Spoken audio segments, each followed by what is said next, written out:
1000 മാസത്തിലേറെ പ്രതിഫലമുള്ള മഹത്തായ ലൈലത്തുൽ ഖദർ എന്നുള്ള രാത്രിയിൽ ജിബ്രീൽ അലൈഹിസ്സലാം മലക്കുകളും ഭൂമിയിലേക്ക് വരികയും പ്രഭാതമാകുമ്പോൾ നാദാ ജബറായീൽ യാ മഅശറൽ മലായികത്തി അർറഹീൽ അർറഹീൽ. ലൈലത്തുൽ ഖദറിന്റെ സുബഹി നിസ്കാരാനന്തരം ജിബ്രീൽ അലൈഹിസ്സലാം മലക്കുകളോട് പോകാൻ പറയുകയാണ്. ഫയഖൂലൂന, മലക്കുകൾ ജിബ്രീൽ അലൈഹിസ്സലാമിനോട് ചോദിക്കുകയാണ്, മാ സന അല്ലാഹു ബിൽ മുസ്ലിമീന ഫീ ഹാദിഹിൽ ലൈലത്തി മിൻ ഉമ്മത്തി മുഹമ്മദിൻ സല്ലല്ലാഹു അലൈഹി വസല്ലം. മുഹമ്മദ് നബി സല്ലല്ലാഹു അലൈഹി വസല്ലമ തങ്ങളുടെ ഉമ്മത്തിനോട് ഈ രാത്രിയിൽ അല്ലാഹു തആല എന്ത് ചെയ്തു എന്ന ചോദ്യത്തിന് ജിബ്രീൽ അലൈഹിസ്സലാം പറയുന്നു, നദറ ഇലൈഹിം ബിർറഹ്മതി വഅഫാ അൻഹും വഗഫറ ലഹും. അവരിലേക്ക് കാരുണ്യത്തിന്റെ നോട്ടം വർഷിക്കുകയും അവരുടെ പാപങ്ങളെ പുറത്തു കൊടുക്കുകയും അവർക്ക് അല്ലാഹു തആല എല്ലാം മാപ്പ് ചെയ്യുകയും ചെയ്തിരിക്കുന്നു. പക്ഷേ ഇല്ല അർബഅത നഫരിൻ, 4 ആളുകൾക്ക് അല്ലാഹു തആല ആ ഒരു നന്മയും ചെയ്തു കൊടുത്തിട്ടില്ല. ഖാലു മൻ ഹൗലാഹിൽ അർബഅ.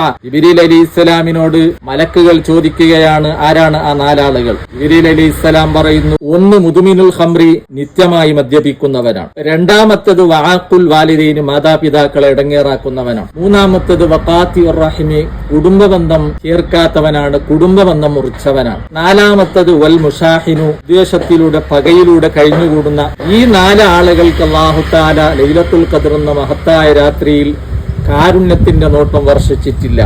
അവരുടെ പാവം പുറത്തു കൊടുത്തിട്ടില്ല. അവരുടെ ദോഷങ്ങളെയോ അല്ലാഹു തആല പുറത്തു കൊടുത്തിട്ടില്ല. ജിബ്രീൽ അലൈഹിസ്സലാം മലക്കുകളോട് പറയുകയാണ്.